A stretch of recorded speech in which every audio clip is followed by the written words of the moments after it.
Universidade Federal do Rio de Janeiro, mestre em cirurgia pela Universidade Federal Fluminense, com especialização em cirurgia oncológica no Brasil e na França. O Dr. Frutuoso alia a excelência científica a uma profunda sensibilidade espiritual. Professor universitário, membro da Academia Médica e autor de diversos capítulos em livros da área de saúde, é também um incansável pesquisador e divulgador do diálogo entre medicina e espiritualidade. Com uma obra respeitável de 10 livros sobre ciência espiritualista, entre eles o consagrado A Face Oculta da Medicina, traduzido para vários idiomas, ele vem contribuindo de forma marcante para o entendimento dos fenômenos espirituais à luz da ciência. Atualmente, coordena o grupo de trabalho de medicina e espiritualidade do CRE-ME do Rio de Janeiro e tem sido homenageado por importantes instituições pela sua trajetória de serviço à medicina e ao despertar da consciência. Com muito amor, Dr. Paulo César Frutuoso.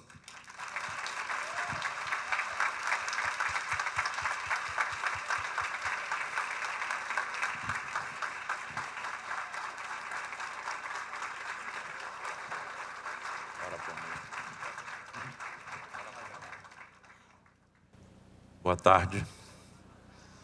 Primeiro, eu queria dizer que não vou ter condições de agradecer a honra do convite de aqui estar, pela emoção que já tomou conta do meu espírito e por também não ter palavras em línguas mortas ou línguas vivas que possam expressar o meu agradecimento. Vocês são todos para sempre meus irmãos. Não adianta fugir. Com exceção de 2, Haroldo e Rafael. Eles não são só meus irmãos, são meus gêmeos chifópagos. Estamos aderidos pelo coração e pela mente, e não vai ser só nessa encarnação não, para sempre. Eu já estou programando vocês serem meus filhos na próxima.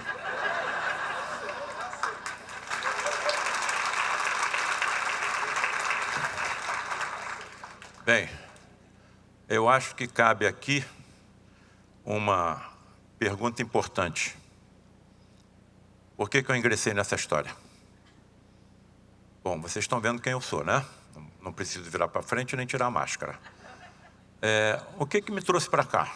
Eu tive que tomar uma tremenda decisão quando saí da faculdade de medicina. Ou eu me viro para a esquerda e nada disso está acontecendo na minha vida. Ou então eu vou pesquisar. Pesquisar como? Me viro para a direita e vou buscar na ciência e na história se alguém tinha visto o que eu vi. Bom, e aí fiquei estarrecido em ver o que vocês vão ver.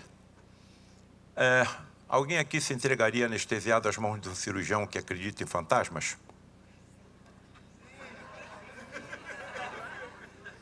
E se esse cirurgião confessar que acredita em fantasmas cobertos por lençóis? Esse camarada não pode ser cirurgião, é alucinado, vamos caçar o diploma dele. Bem, mas quando eu me virei por outro lado, eu comecei a ver grandes nomes da ciência e da história que tinham visto a mesma coisa que eu estava vendo e nunca mais parei de pesquisar. Se alguém quiser me convidar para falar sobre filosofia, sobre religião, não, eu não tenho como falar. Nisso eu leio, ouço e estudo. Agora pode me chamar para falar com a ciência, aí eu vou. Eu sou um cirurgião, cirurgião é direto. Está com apendicite, bota na mesa, tira o apêndice. Está com uma pedra na vesícula, bota na mesa, tira a vesícula. Então eu sou direto, certo? Então o que me atraiu nessa estrada da espiritualidade foi a ciência, porque eu não acredito em milagres, nem acredito em sobrenatural, certo? Bem, e aí, para quem que vocês estão olhando? Um Tomé moderno. Vem cá, Tomé, bota a mão aqui nas perfurações do cravo que me pregaram na cruz. Tomé, coloca aqui a sua mão na perfuração da lança do Longinos. Chegou até o meu coração, tá certo? Tanto eu desencarnei que eu entreguei meu espírito ao Criador. Senhor, em suas mãos eu entrego o meu espírito. Bom, então, se ele acreditou, é porque ele contemplou e até tocou Jesus. Então, se vocês estão me vendo aqui, é porque isso aconteceu comigo. Evidentemente, não com Jesus. Ainda não vi. Vamos ver quantos milênios ainda vou demorar para encontrá-lo. Olha aí. Quando passar por lá de lá, não vai me procurar com essa careca aqui não, tá bem?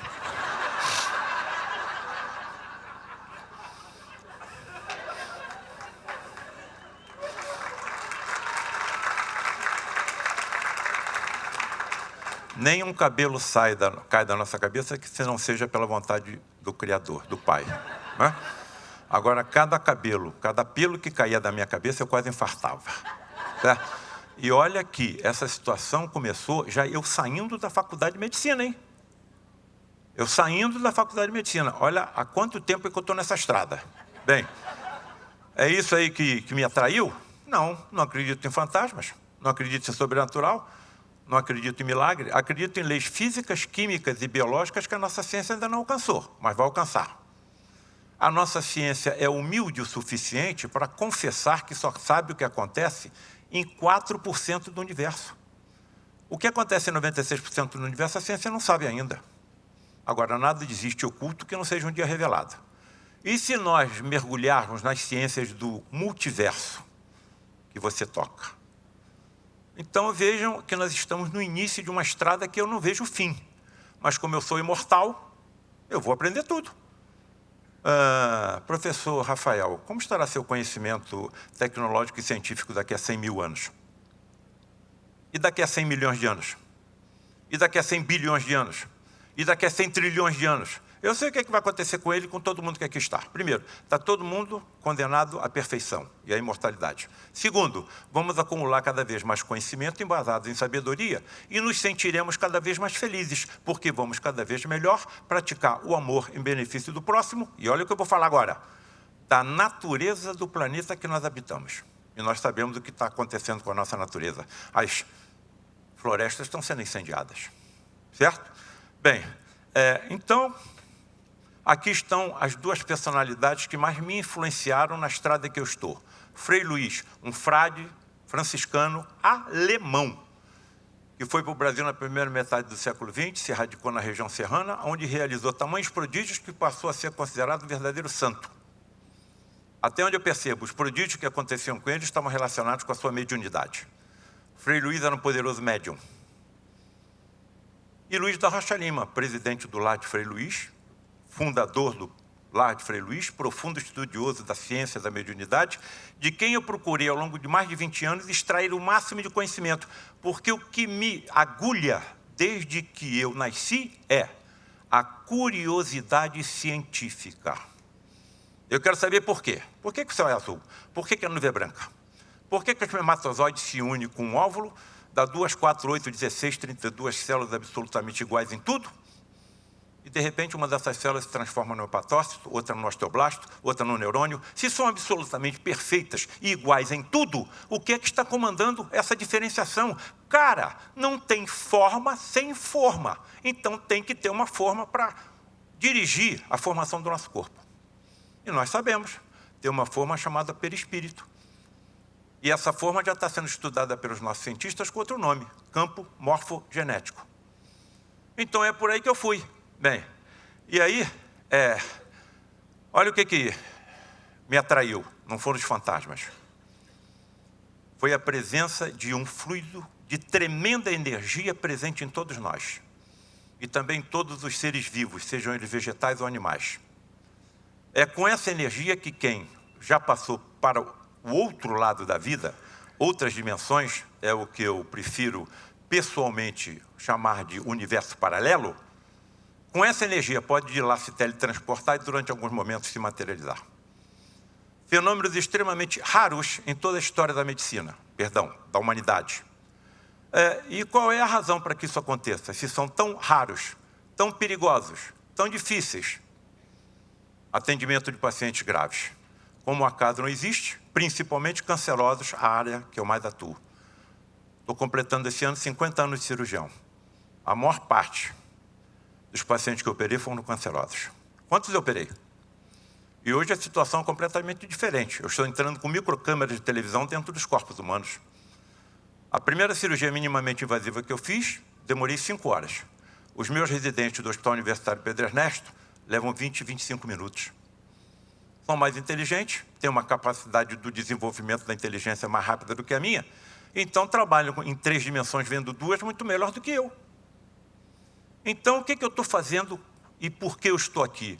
Estou colocando testemunhos em livros, direcionados a todos os interessados, mas principalmente a quem? A classe a qual eu pertenço, onde 80% não consegue acreditar em nada além da matéria tangível.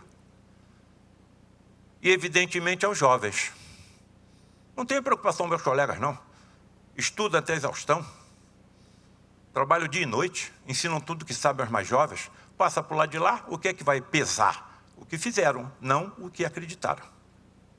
Bem, então, graças a essa energia, batizada por um prêmio Nobel de Medicina, Charles Richer, como ectoplasma, é que espíritos desencarnados que habitam outras dimensões podem de lá se teletransportar e durante alguns momentos se materializar. Se alguém está escutando isso aqui pela primeira vez, saibam que, se tivesse o espírito materializado aqui, todo mundo ia ver, e não somente os médios videntes. Se ele pegasse esse microfone e falasse alguma coisa, todo mundo ia ouvir. E se fosse preciso tocá-lo, você fez isso uma vez, tocá-lo, ele é tangível. Eu fiz uma vez, porque me chamaram e um dia eu vou te contar, mas tem que tomar um calmante.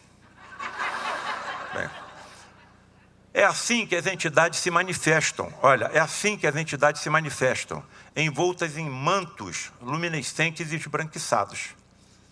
Nós estamos numa escuridão completa, porque os fótons da luz artificial e natural afetam o ectoplasma, a entidade e o médium. Então, como é que você vê uma entidade materializada? Quando ela sai da cabine onde está o médium desmaiado, pela grande produção da melatonina, hormônio do sono pela glândula epífise, sai emitindo luz pelo seu corpo, assim como acontece com pirilampo, com vagalume, com peixes abissais, com bactérias oceânicas. Então, não existe milagre. Agora, a agulhada da curiosidade científica continua. Paulo César, se as reuniões acontecem na escuridão, por causa da luz ou dos fótons, por que as luminescências que se desprendem dessas entidades não afetam? Bom, eu só tenho uma explicação dentro do que eu pesquisei. Não tem referência bibliográfica para me dar certeza. Mas são energias físicas e químicas de universos paralelos ao nosso. Então apresentam propriedades diferentes daquelas que nós conhecemos. Vejam a ciência que está se descortinando à nossa frente. Então dá para a gente entender por enquanto? Não. Agora, eu estou no empirismo. Sabe o que é o empirismo? Você sabe o que acontece, mas não sabe como acontece. Você sabe o que acontece, mas a fenomenologia não pode ser repetida em laboratório. Agora, não foi o que aconteceu com Charles Darwin? Como é que ele chegou à certeza de que as espécies evoluem? Pela observação. Como é que Mendel chegou à base da genética? Pela observação. Nem microscópio eles tinham. Então, estamos no empirismo. Sabemos o que acontece. Ainda não sabemos como acontece. E aí, olha a quantidade de grandes nomes da ciência que estudaram o processo. Então, eu não parei mais. Camille Flammarion, um dos maiores astrônomos franceses, até hoje cultuado pelos franceses. Arthur Conan Doyle, escritor, médico, criador do personagem Sherlock Holmes. Alfred Russel Wallace, elaborador da teoria da evolução, junto com Charles Darwin. Tiro desse grupo 4. Alex Carrel, Prêmio Nobel de Medicina em 1912, por ter descoberto as substâncias anticoagulantes. Graças ao trabalho desse homem, milhares de vidas estão sendo salvas nesse momento, porque pode ter transfusão sanguínea, pode ser transplante de órgão. Sem o trabalho dele, não podia acontecer isso. Charles Richer, Prêmio Nobel de Medicina, porque descobriu a resposta anafilática. William Crookes, um dos maiores físicos da história, descobridor do raio catódico, do elemento radiante da matéria e do elemento tálio. César Lombroso, pai da medicina forense ou judicial. Só tem fera, cara. O denominador comum foi que estudaram esses chamados médiums de efeitos físicos, se preferirem sensitivos, que entram em transe pela produção da melatonina e, através da energia que deles se desprende, entidades podem se teletransportar e se materializar. Bem, estão reconhecendo esse médium aí, eu quero que eu apresente ele a vocês. Vocês estão vendo Francisco Cândido Xavier, ao lado de um médium, expelindo o ectoplasma pelos orifícios naturais do corpo, principalmente boca, nariz e ouvido, e, através dessa energia, a entidade feminina, através de um médium masculino, se materializa. Josefa. Bom,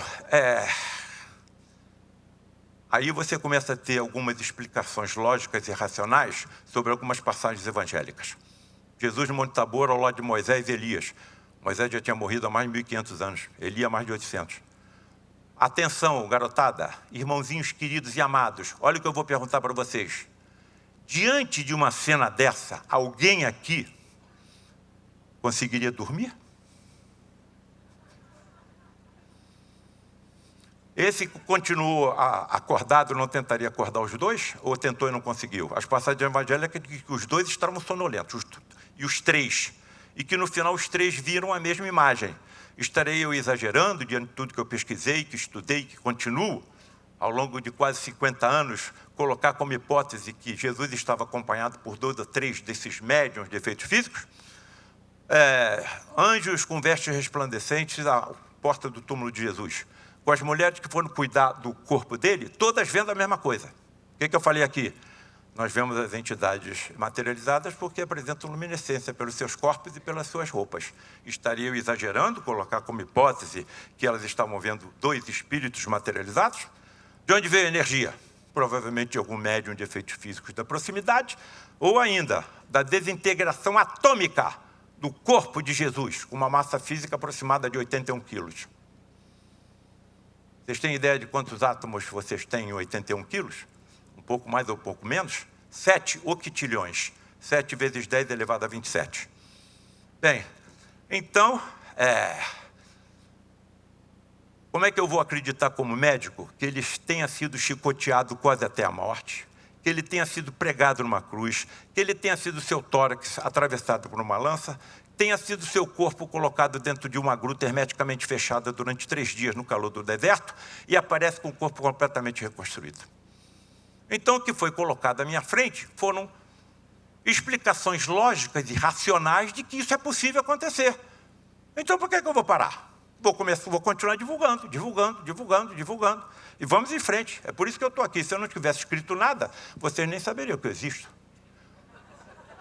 Talvez para mim tivesse sido um pouco melhor. Qual é a energia? Qual é a energia manipulada? Qual é a energia manipulada para que essa fenomenologia aconteça? Mergulho de novo na ciência. Está aí o livro, referência bibliográfica. A física do cristianismo. Qual a energia necessária à materialização de um corpo humano com 81 quilos de massa física, que era o provável a massa física de Jesus? Olha o que a ciência está me dizendo. Olha, essa figura só pode ter ficado grafada nesse pano em decorrência de uma desintegração atômica do corpo envolvido nesse pano. Bem, se a matéria presente em 81 quilos de massa física fosse convertida em fótons, equivaleria à detonação de uma bomba de hidrogênio de 1000 megatons. Essa energia está dentro de vocês. Quem está dizendo isso é a ciência, não são as religiões. Se eu soubesse como manipular de forma inteligente essa energia, eu ia acalmar o mar e o vento, pelo menos em volta de onde eu estivesse. Agora, eu preciso ainda ter conhecimento científico e ter, provavelmente, uma composição genética adequada para fazer isso com o corpo físico que eu estou usando no momento. Não chegou o momento, mas isso um dia vai acontecer. Agora, está bem todo mundo sentadinho aí para não cair? Então, a materialização de um espírito necessita da energia de uma bomba de hidrogênio de 1000 megatons? A desmaterialização do espírito também, 2 bombas de hidrogênio. Em questões de segundos, eu vi uma segunda entidade se materializar. 3 bombas de hidrogênio. E essa segunda também se desmaterializa. 4 bombas de hidrogênio. Como é que a ciência vai acreditar que isso seja possível? Por enquanto, ela só consegue transportar fótons e elétrons. Como é que vai transportar um ser humano inteiro? Bom, mas eu tinha que botar isso em público, porque isso acontece. Bem, então eu coloco aqui 4 reflexões, utilizando para me ajudar o pensador de Rodin. E se o médico estivesse presente de uma sessão em que isso acontecesse? E se quem se teletransportasse e se materializasse fosse médicos desencarnados, habitantes de outros universos? E se fosse possível diálogo entre esses que se transportam e esse que ainda aqui está? E a 4ª reflexão. E se tais diálogos se prolongassem por 40 anos? Pois foi exatamente o que aconteceu comigo. Como é que eu vou voltar? Vou voltar para onde? Começar tudo outra vez? Sermão da Montanha? O assassinato de Jesus na cruz? O seu teletransporte e a sua materialização durante 40 dias? Tudo isso aconteceu, só que eu não posso ficar algemado ao que aconteceu há 2000 anos atrás. Eu quero entender como que isso é possível. Como é que é possível alguém cuspir na terra e curar um cego de nascença? Como é que é possível, há 2000 anos, alguém curar um leproso? Fazer um paralítico andar sem conhecer toda a estrutura óssea, muscular e nervosa do corpo humano? Ele tinha que ter aprendido isso e aprendeu. E segundo Emmanuel, os sistemas planetários onde Jesus se desenvolveu nem existem mais. Não é o que vai acontecer conosco? Claro. Nós estamos caminhando para a perfeição. Essa velocidade vai depender do livre-arbítrio de cada um de nós. Aí está o Lar de Frei Luís, o maior centro espírita do Rio de Janeiro. E o maior centro espírita do Rio de Janeiro é comandado por uma entidade católica.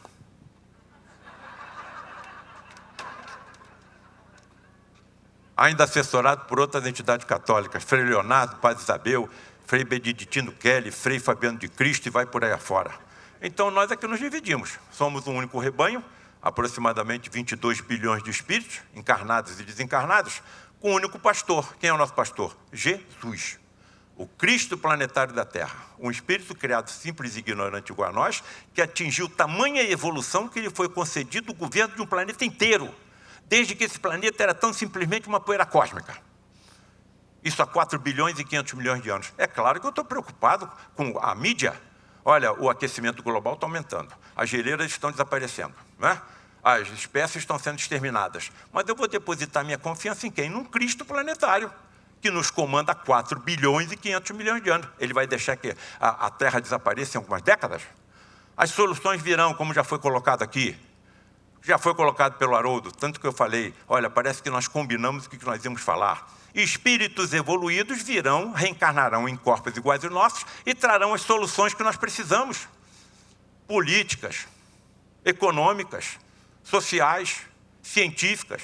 Isso aconteceu ao longo de toda a história da humanidade. Bom, tomara que ninguém saia daqui correndo. Olha o que eu vou falar para vocês. Vou levar vocês para dentro do santuário de materializações do Lar de Frei Luís. Vocês vão comigo. Primeira pergunta. Para que se construir uma estrutura dessa no meio de uma floresta, no alto de uma montanha, no bairro de Jacarepaguá, no Rio de Janeiro? Quanto custou?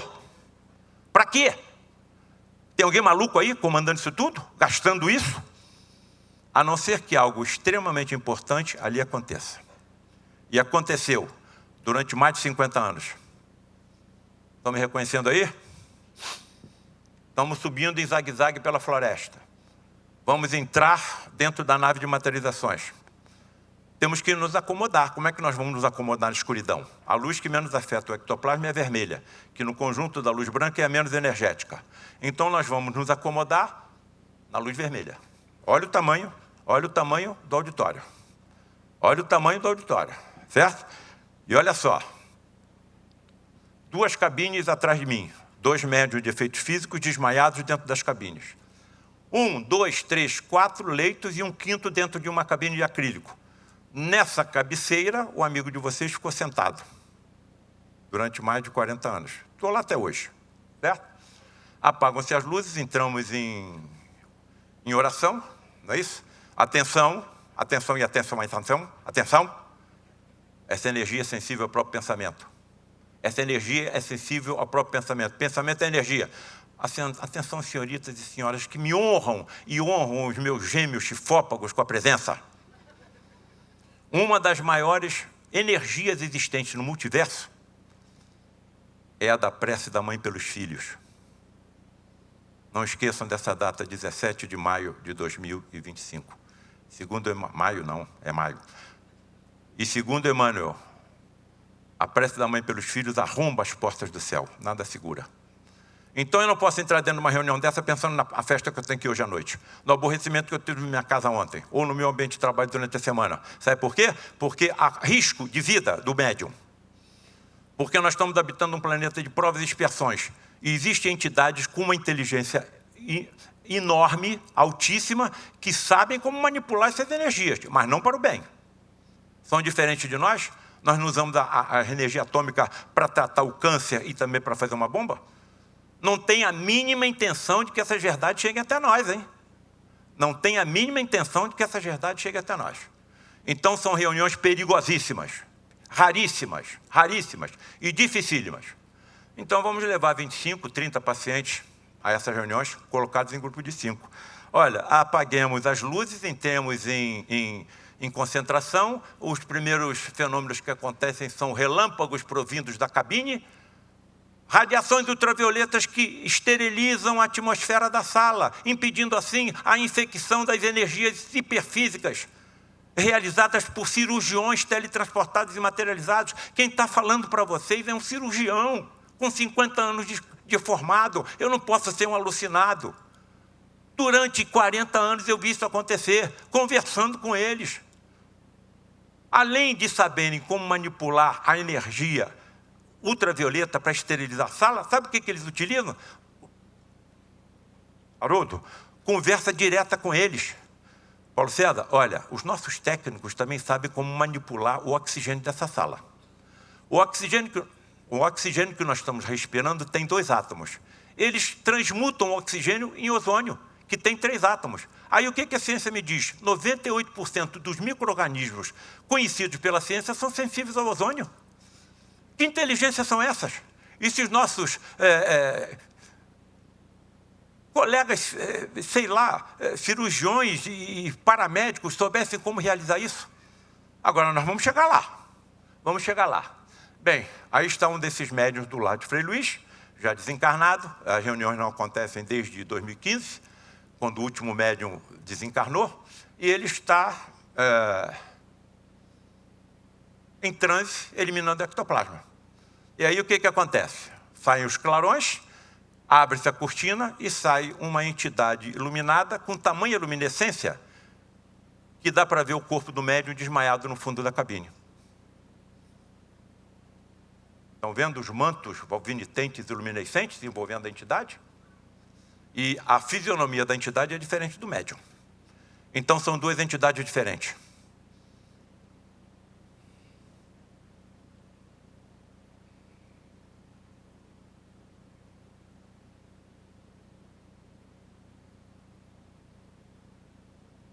Principalmente quem?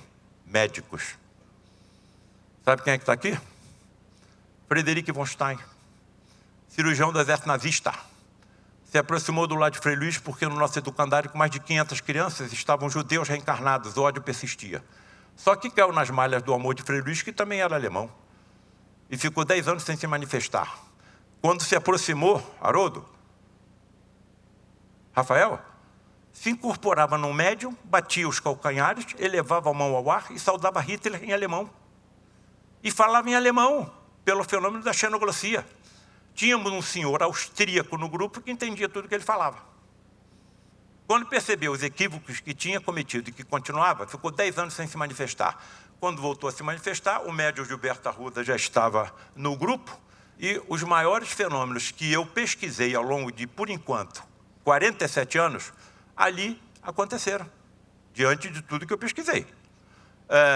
Olha a quantidade de informações que eu fui acumulando. Vou ficar só dentro de mim? Ou eu trouxe como alguma missão botar isso para público? Bom, e aí aconteceu o que aconteceu. Minha vida virou um inferno. Clarissa, estou dando palestra escondido da minha mulher. Olha, eu vou para um congresso de medicina lá em São Paulo. Vou para Goiânia fazer palestra. Vou não sei para onde, vou para lá. Porque você tem os compromissos familiares. Então, tem que tentar acomodar. Até que chega um momento que... E não é muito crente, não, hein? É meio descrente, hein? É meio descrente. Bom, o principal, a face oculta na medicina, traduzida para o inglês, para o espanhol, para o francês, para o italiano, para o alemão, terra de Frei Luís e Frederic. Aí, o que está acontecendo? Ó, tu vai fazer 4 palestras em cidades históricas da Itália. Lá vou eu. Você vai para os Estados Unidos. Aqui estou. Você vai para Portugal, lá fui eu. Você vai para a França, lá fui eu. Tamanha é a necessidade de informações. Quem somos? De onde viemos? Para onde nós estamos indo? Que as religiões ainda não alcançaram. Então, a salvação da humanidade está, falado aqui, a aproximação entre a ciência e as religiões, com a ciência comprovando que o que as religiões pregam é verdade. Por que esses, digamos, corruptos, pedófilos, assassinos, terroristas, se vacinam contra tudo, e seus filhos também? Porque foi a ciência que comprovou a existência de micro-organismos causadores das doenças. Nós estamos vendo? Estão na nossa pele, na nossa roupa, no ar que nós respiramos, nos alimentos que nós ingerimos. Foi a ciência que comprovou. A nossa tecnologia médica está avançada. Nós já estamos usando a antimatéria. Tomografia por emissão de pósitrons. O que são pósitrons? Elétrons com carga positiva. Daqui a pouco a nossa tecnologia estará tão sensível que vai detectar a existência do espírito. Ele também é energia. A separação entre os dois corpos. E aí você vai matar quem, se não existe morte? É a ciência que está comprovando isso? Bem, e aí a medicina mediúnica do futuro, e que me levou a acreditar que tem um quarto estágio da medicina. Primeiro estágio da medicina das ervas. Mago, feiticeiro, pajé, médium, recolhia ervas aleatoriamente na mata, administrava aos pacientes, a imensa maioria não funcionava, uma ou outra funcionava, essa uma ou outra que funciona nós usamos até hoje, por exemplo, o curare. Aí, por volta da Segunda Guerra Mundial, meados primeira metade do século XX e meados do século XX, o segundo estágio das vacinas e dos antibióticos. E hoje nós estamos no terceiro estágio da medicina tecnológica e biomolecular. Eu estou analisando cada tumor maligno que opero, proteína por proteína, molécula por molécula e átomo por átomo. E estou sabendo hoje que tem subdivisões que eu não sabia quando saí da faculdade em 1975. E agora eu entendo, porque pegava dois pacientes com o mesmo tipo de tumor, mesma localização, mesmo tamanho, mesma evolução, mesma idade, mesma etnia, fazia o mesmo tratamento. Um curava e outro não. Eram molecularmente diferentes. Então, hoje, para começar o tratamento, eu tenho que saber tudo. Tudo. Agora tem um quarto estágio que está se aproximando.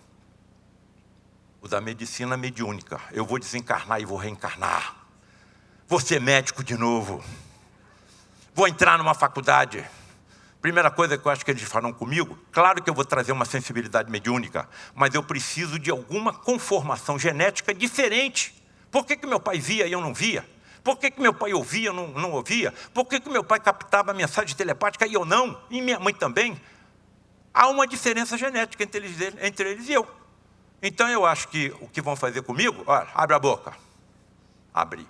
Vão recolher células da minha mucosa bucal e fazer um escrutínio cuidadoso do meu ADN, da minha genética. Se for detectado que eu tenho uma sensibilidade genética mediúnica, serei desenvolvido por profundos estudiosos do assunto, que serão os professores das escolas de medicina do futuro. Diante de tudo que eu vi, pesquisei, testemunhei, eu não posso voltar atrás. E, principalmente, com as informações que eles me passaram. Bem, então o que é um médium? De acordo com o livro dos médiuns, todo aquele que sente qualquer grau ou influência dos espíritos é por esse fato médium. Então não é doença. Essa faculdade é inerente ao homem. Não constitui, portanto, um privilégio exclusivo. Agora, uma coisa tem que ser levada em consideração. Essa energia não pode ser mantida dentro do médium. Tem que ser utilizada em benefício de alguém. Se for mantida, pode degenerar uma doença. Bem, como essa fenomenologia será aproveitada pela medicina do futuro? Os médicos serão poderosos médiums, dotados de ultrassentidos, e saberão manipular sob forma controlada as imensas energias físicas e extrafísicas, como as ectoplasmáticas, que todos possuímos, alcançando as origens espirituais das doenças. Amiguinhos, queridos, acreditem que muitas das doenças que nós médicos tratamos, estamos tratando somente os efeitos, não sabemos as causas. Porque as causas estão no componente extrafísico, decorrente do comportamento equivocado contra o próximo e talvez contra a natureza de vidas passadas. Agora, tudo isso vai ser discutido nos congressos de medicina do futuro, nas escolas, nos livros. É só questão de tempo.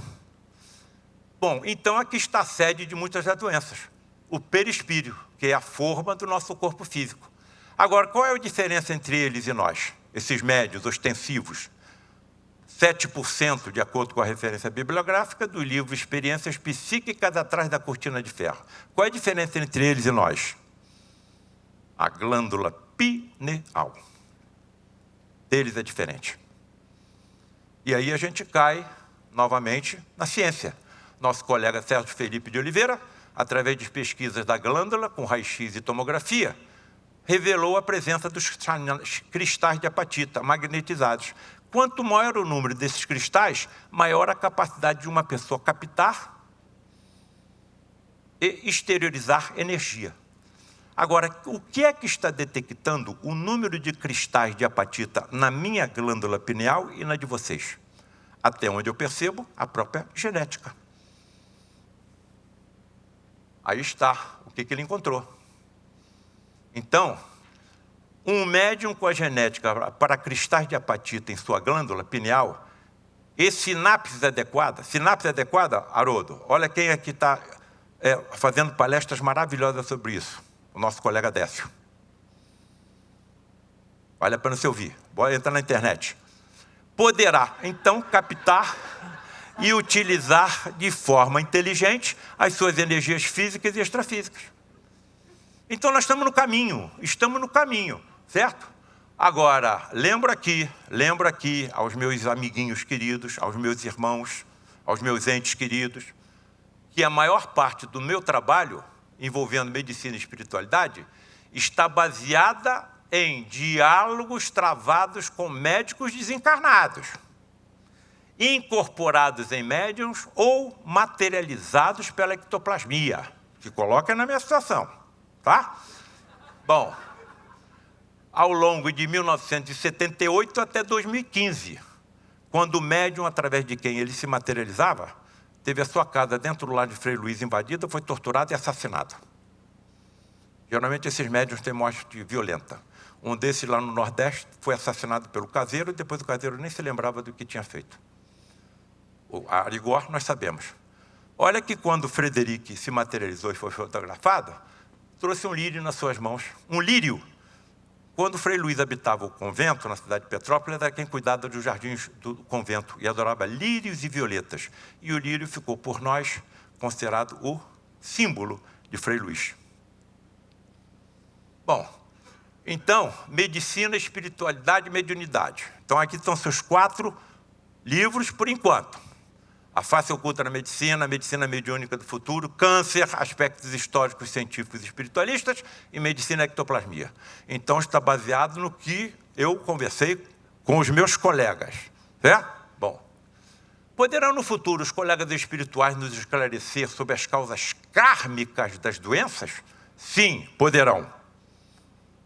Frederic, o que aconteceu em vidas passadas com esse paciente portador de um melanoma disseminado, um tumor maligno das células que produzem a melanina, que dão cor da nossa pele? Por que eu perguntei isso para ele? Olha o melanoma. Faz uma cintigrafia do paciente. Cada ponto negro desse é um tumor. Frederic, o que aconteceu com esse paciente em vidas passadas? Olha a resposta. Vilipendiou, ultrajou de leprosos. Então, mais uma vez, está evidenciada a lei de ação e reação. Eu vou fazer o que eu quiser, eu tenho livre-arbítrio, agora isso vai ficar grafado no meu perispírito. E de acordo com o que eu fiz, levei o sofrimento de alguém, eu vou precisar talvez de corpos futuros que funcionem como aspirador das impurezas que eu depositei em mim e corretivo das deformações que eu causei em mim próprio, não Deus. Frederic, médicos médiuns do futuro poderão manipular células-tronco pluripotenciais de cancerosos e transportá-la entre seres humanos? Vocês vão cair para trás. Células-tronco pluripotenciais. Então, você pode transformá-las em qualquer outra célula. E pode manipulá-las de forma a ela exercer algum tipo de fisiologia, alguma função. Sim. Com tratamento fluídico visando colocá-las no mesmo padrão vibratório entre o doador e o receptor. Então não tem rejeição. Isso tudo em questão de segundos e minutos? Que medicina absurda é essa? dotá-las de propriedades imunológicas antitumorais. Então, eles sabem como manipular células-tronco, tornando-as imunologicamente capazes de eliminar o câncer? Ele está dizendo para mim que sim. E ainda mais, bloqueadores da angiogênese tumoral. Entendam a angiogênese como produção de de vasos sanguíneos que nutrem o tumor. Nenhum tumor cresce sem oxigênio, sem nutriente. Olha o que a nossa ciência está fazendo. Esse tumor tem 2% do peso do animal. No meu caso, 90 quilos, um tumor de 1,8 kg. Eu sobreviveria com um tumor de 1,8 kg no cérebro, no pulmão, no fígado? O que foi administrado desse animal? Bloqueadores da angiogênese, ou seja, bloqueiam a produção de vasos sanguíneos. Olha o resultado. E se eu tivesse com um tumor desse na cabeça do pâncreas? Ia fazer uma cirurgia chamada de Whipple, que eu ia tirar metade do pâncreas, o duodeno, 1/3 do estômago e a vesícula. Agora, se eu entregar para um oncologista clínico e ele me devolver o paciente com um tumor desse tamanho, vou fazer uma enucleação. Agora, o que ele está me dizendo é que eles sabem como manipular essas células-tronco presentes em todo o tecido e órgão para que elas façam esse tratamento. Aí sabe o que fizeram, Paulo César? Traga o seu filho Tiago aqui, que nós vamos mostrar a você como é que nós fazemos isso. Pô, meu filho? O seu filho, você não sabe que ele tem tendências mediúnicas? É o Tiago? É o Tiago. O Tiago, eu botei o nome do Tiago porque fiquei muito impressionado com o personagem Tiago no livro Paulo Estevão. Fiquei muito impressionado. E o nome do outro, meu filho mais velho, esse é um nome muito difícil de gravar, não sei se vocês vão lembrar. André Luiz. E ele falou o seguinte: traga um frasco de laboratório com líquido conservante. Nós vamos mostrar a você o que nós vamos fazer. Chegamos, sexta-feira de noite, 5, 6, 7 pessoas lá no santuário. Aí o Frederico sai incorporado no médium e pede para botar o meu filho dentro da cabine. Colocamos. Cadê o frasco com conservante? Está aqui, Frederico. Ele entra dentro da cabine, fica alguns segundos lá, e sai com um frasco repleto de coágulos sanguíneos. E sai o meu filho com uma mancha enorme de sangue subcostal esquerda e outra no dorso. Olha, aqui está o baço, um dos principais órgãos da imunologia. No dorso, será que eles pegaram a medula? E aí, eu peguei aquele frasco e perguntei assim: posso mandar examinar isso? Pode. Evidentemente, perguntei para o Tiago o que aconteceu. Papai, me deram 2 agulhadas. Eu senti uma agulhada aqui por baixo da costela e outra no dorso, lá atrás, nas costas. Peguei o material e entreguei para uma amiga minha do Instituto Oswaldo Cruz, Manguinhos. Ela sabe mais ou menos dessa minha vertente e ela levou para estudo. Passa alguns dias, ela liga para mim e fala assim: Paulo César, nós examinamos o material que você me entregou. A maior parte das células que estavam naquele material eram de linfócitos, os glóbulos brancos presentes, mais numerosos em qualquer amostra de sangue. Agora, tem uma coisa meio estranha. Qual foi a coisa estranha? Você sabe que nós estamos recebendo a visita de um grupo de pesquisadores franceses e entregamos o material para eles. Eles chegaram às mesmas conclusões que nós, mas fizeram um comentário muito estranho. Eles disseram que alguns desses linfócitos apresentavam um aumento muito grande do citoplasma e do núcleo. E disseram para nós que eles costumam ver essas alterações em células-tronco da medula óssea. Cara, extraindo células-tronco da medula óssea do meu filho? Que medicina absurda é essa? E sabem como manipular, colocando-as em condições de atacar células cancerosas? De bloquear a angiogênese, a produção de vasos sanguíneos, de tumores? Aonde essa medicina vai parar? Agora, qual é o conhecimento que eu terei para poder fazer isso? Qual será a sensibilidade mediúnica? Qual será a minha genética para tudo isso? Ainda bem que eu sou imortal, vou chegar lá, não sei quando.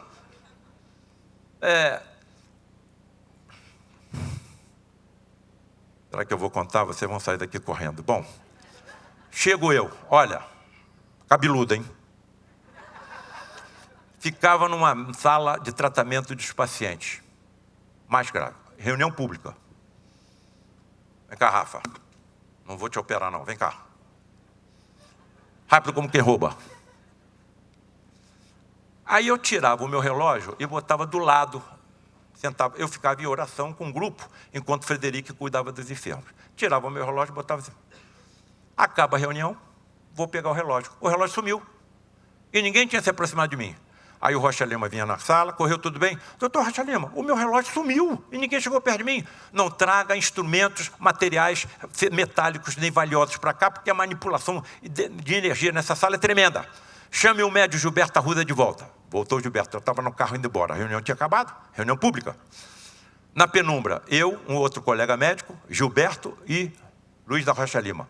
Aí o Luiz da Rocha Lima fez o seguinte: Gilberto, estenda a sua mão. Aqui está o Gilberto. Aqui está o Rocha Lima. Entrem em concentração e oração. Ficamos durante alguns segundos. Rapaz, eu vejo o Gilberto sofrer um estremecimento de todo o corpo, como se tivesse recebido uma descarga elétrica. E esse estremecimento se transmite ao corpo do Rocha Lima. Nesse momento, ele desloca a mão do Gilberto e aponta para mim. Aqui está o seu relógio, não o traga mais para essa sala. Aí eu falo, ué, espíritos mal intencionados desmaterializaram o seu relógio e nós conseguimos recuperá-lo. Será que eu estava desencarnado? Não é você. Não é. Cara, agora, nós estamos diante de uma plateia erudita. Vocês todos são instruídos. Agora, raciocina comigo. Pergunta para o Wagner Assis, diretor da cinética do filme Nosso Lar. Ele perguntou a um dessas entidades, né? Charles Pierre, austríaco, com especialidade em doenças dos olhos e com descendência francesa. Como os espíritos conseguem teletransportar objetos? Os átomos do objeto são desmaterializados, transportados pelo espaço e rematerializados onde querem. Cara, átomo por átomo, mas isso não é possível, porque isso aqui está, como é que eu vou te dizer? Ele está violando um princípio da física. A física diz que você sabe onde está o elétron ou a sua velocidade. As duas coisas ao mesmo tempo não é possível. Para fazer o que fizeram, tinha que saber onde estava cada elétron daquele relógio. Quantos átomos tem um relógio? Quantos elétrons tem um relógio? Agora, pelo amor de Deus, eu vou pegar o meu avião amanhã bora para o Rio. Se nessa tripulação, no conjunto de passageiros, houver algum médio de efeitos físicos de quem a energia ectoplasmática se desprenda com mais facilidade, essas entidades não saberão desmaterializar uma peça do avião como fizeram com o meu relógio?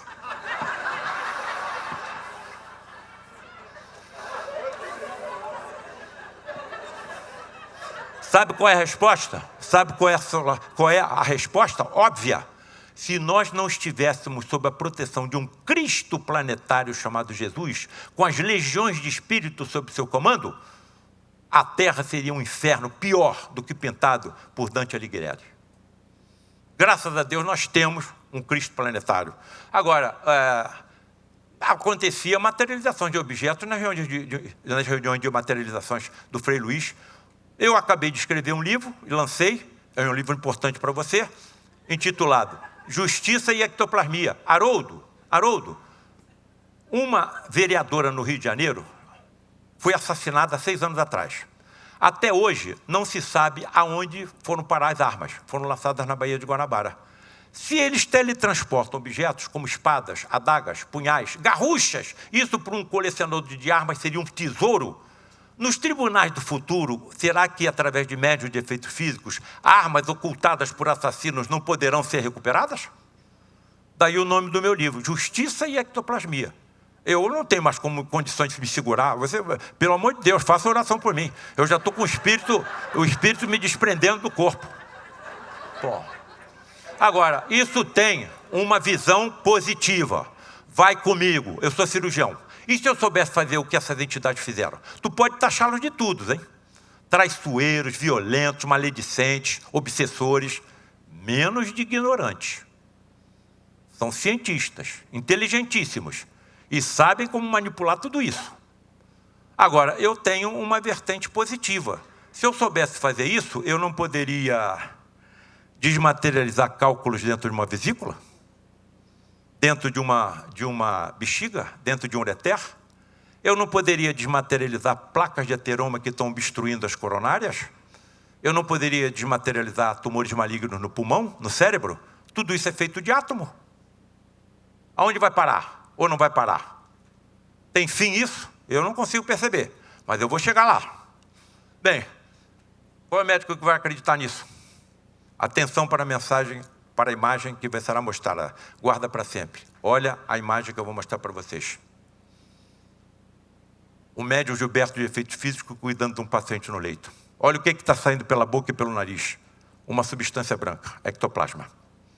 E se isso tivesse acontecido há 2000 anos atrás, o que eu pensaria? E se eu tivesse conhecimento científico que me permitisse teletransportar células do seu perispírito para o seu olho? Agora, o médico médium do futuro saberá até onde pode ir. Porque, dependendo da bagagem kármica do paciente, as suas células do perispírito também podem estar alteradas, de acordo com o comportamento perante o próximo e perante a natureza. Mais uma vez, fica claro para mim que Jesus era médico. Agora, para fazer isso, tinha que ter um conhecimento científico que eu vou te contar, que foge à minha imaginação. Bom, então nós todos somos deuses. Daí o nome do meu 11º livro. Os poderes mediúnicos dos deuses do futuro. Não sou eu que estou dizendo não, é Jesus. Vós todos seus deuses. Aqueles que acreditarem em mim farão as mesmas obras que eu faço e outras maiores ainda. Então, eu estou no caminho. A velocidade vai depender de mim. Por que os médicos de hoje não conseguem realizar essas curas mediúnicas? Não temos inteligência, nem constituição genética. Chega em casa, entra e bota o nome dessa médium russa, Nina Kulagina. Vocês vão ver um filme de 7 segundos em que ela, com a sua força mental, movimenta fósforos e pedacinhos de papel. Só que o filme de 7 segundos levou 7 horas para ser feito. A cada meia hora de concentração, ela perdia 1,5 kg da massa corporal, do peso.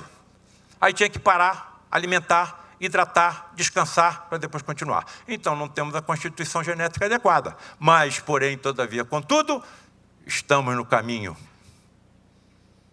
Olha essa pesquisadora, Catherine Polar. Olha, eu vou decidir dedicar minha vida a estudar a genética da inteligência. Quais são os genes que a ciência aponta como relacionados com a inteligência? Os genes localizados numa região genômica chamada HAR1. HAR1 tem somente 118 bases, e o nosso ADN tem 3 bilhões de bases, ou mais. O que ela percebeu? HAR1 estava inalterada durante 300 milhões de anos, e não somente na nossa espécie.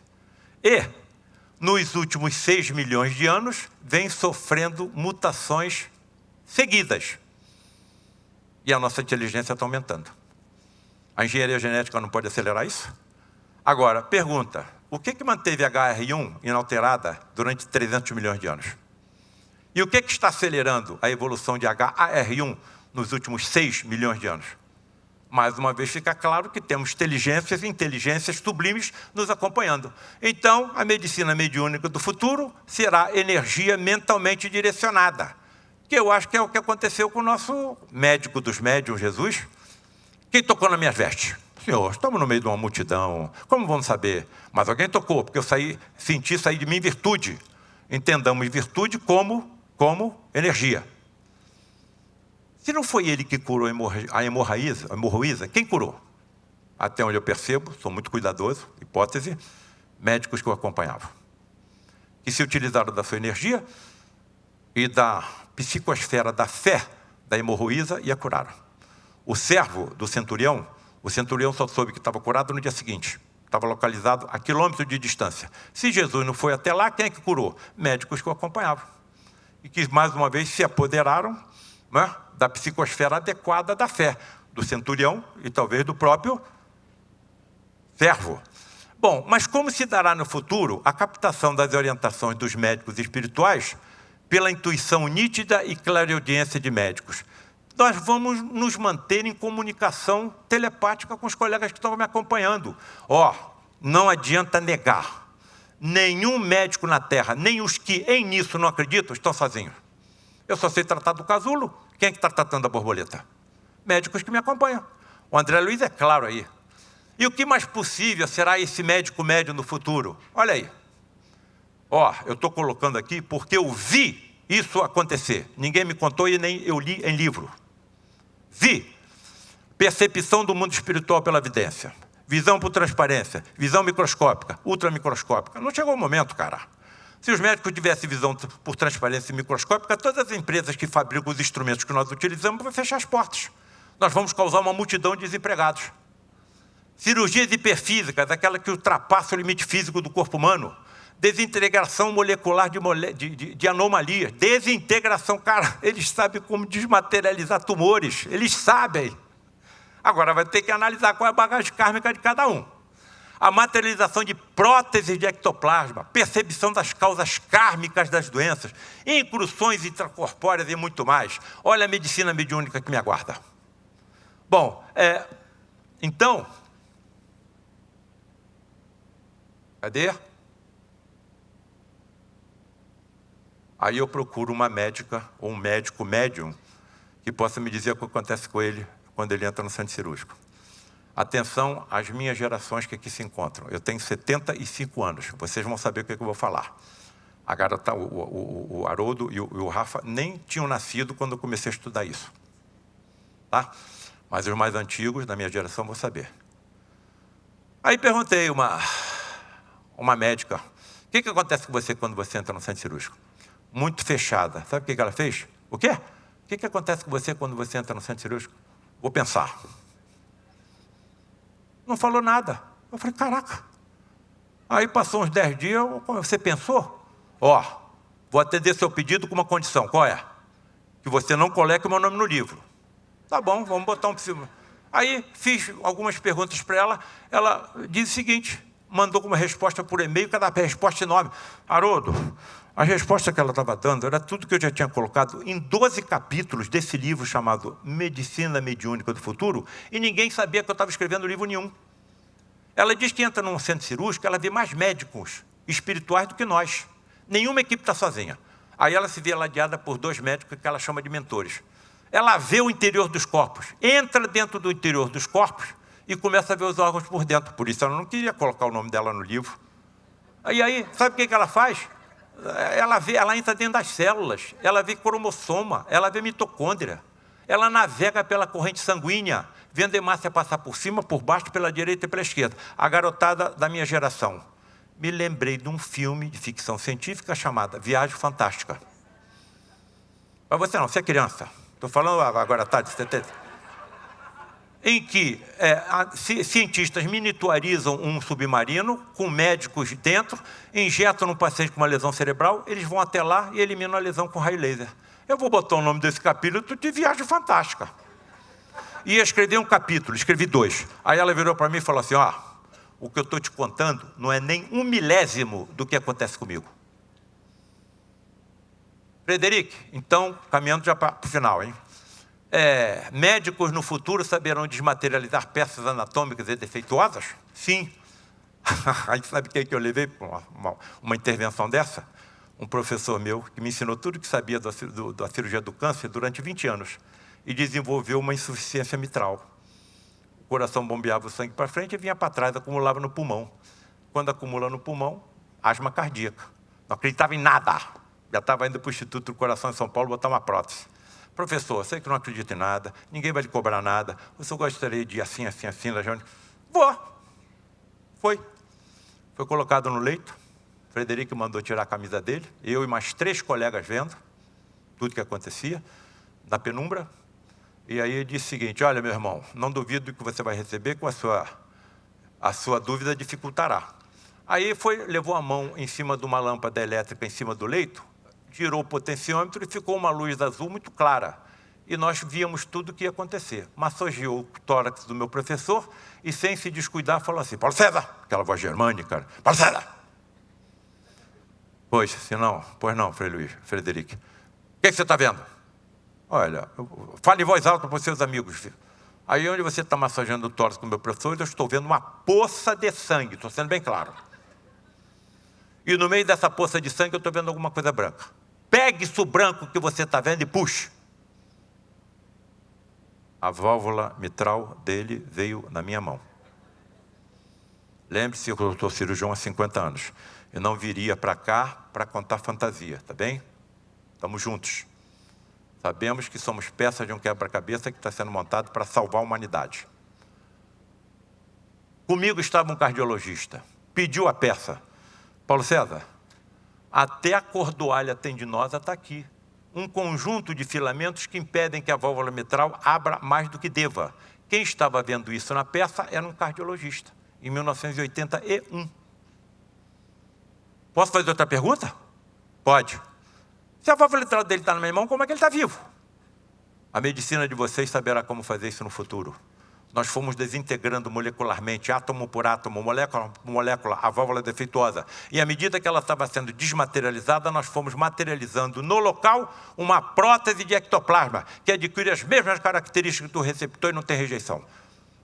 Um mecânico de automóveis não podia me dar essa resposta, não.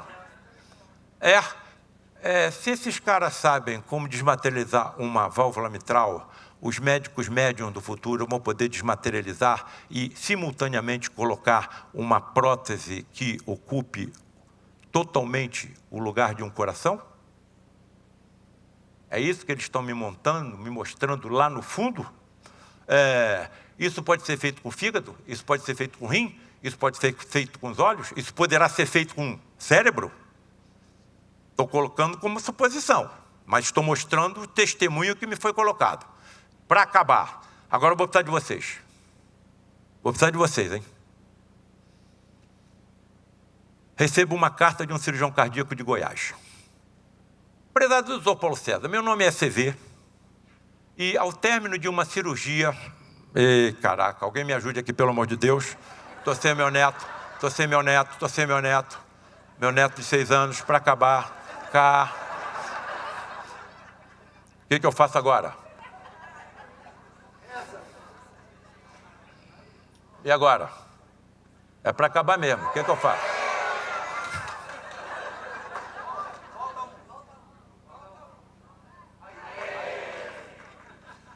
Prezado Dr. Paulo César, meu nome é CV.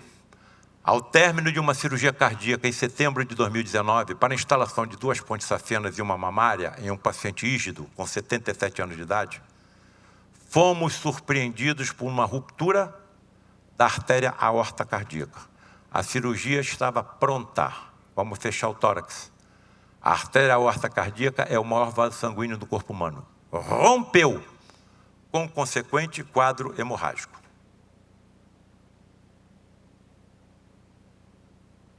A impressão que você tem é que tem uma torneira de sangue aberta.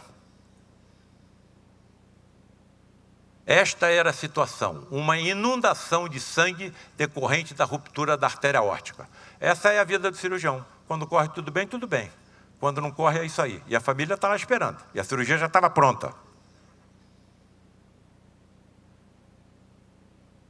Segundo o cirurgião principal, ele não era o cirurgião, ele era o auxiliar. Quem estava operando era o professor dele.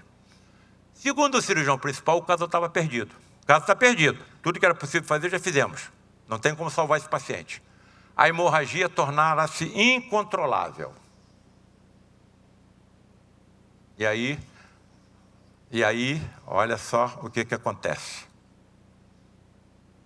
Passadas 2 horas em luta desesperada e esgotadas todas as tentativas para estancamento da hemorragia, sem sucesso, lembrei dos seus livros, onde o senhor diz que nós médicos nunca estamos sozinhos, que há sempre entidades superiores nos apoiando e nos guiando.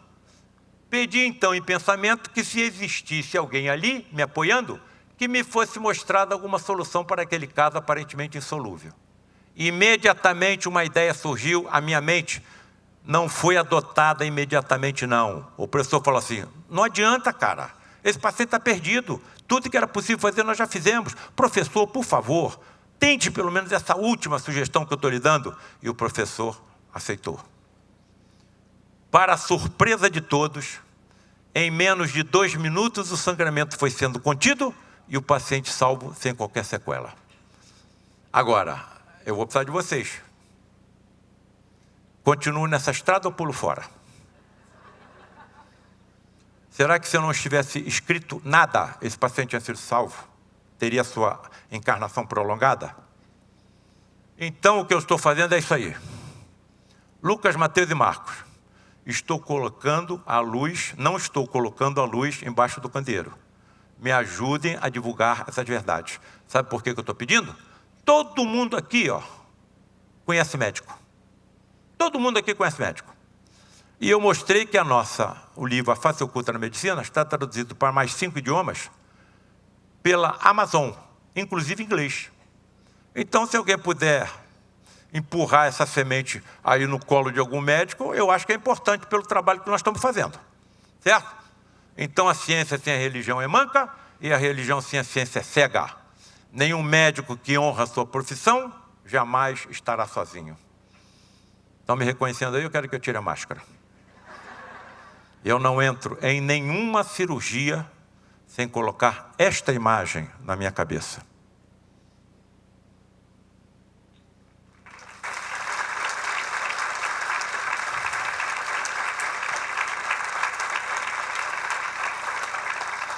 Que Deus me ajude, sempre é bom pedir.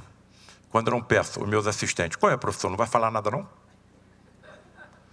E termino o meu agradecimento, entregando o meu agradecimento a Maria Santíssima. Ave Maria, Senhora do Amor, que ampara e redime. Ai do mundo se não fora a vossa missão sublime. Cheia de graça e bondade, é por vós que conhecemos a eterna revelação da vida nos seus dons mais supremos. O Senhor sempre é convosco, mensageira da ternura, providência dos que choram nas sombras da desventura. Bendita sois vós, ó Rainha, estrela da humanidade, rosa mística da fé, lírio puro da humildade.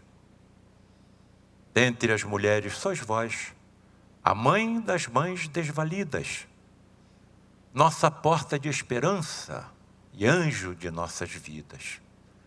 Bendito é o fruto imortal da vossa missão de luz, desde a paz da manjedoura, as dores além da cruz. Que assim sejas para sempre, ó divina soberana, o refúgio dos que padecem nas dores da luta humana. Ave Maria, Senhora do Amor, que ampare e redime. Ai do mundo se não fora a vossa missão sublime. E termino com 2 últimas imagens, sem comentários. São imagens muito chocantes, mas acho importante que vocês vejam, porque vão chegar em casa e vão botar o meu nome na internet e pode ser que fiquem surpresos. Eu também toco contrabaixo em banda de rock.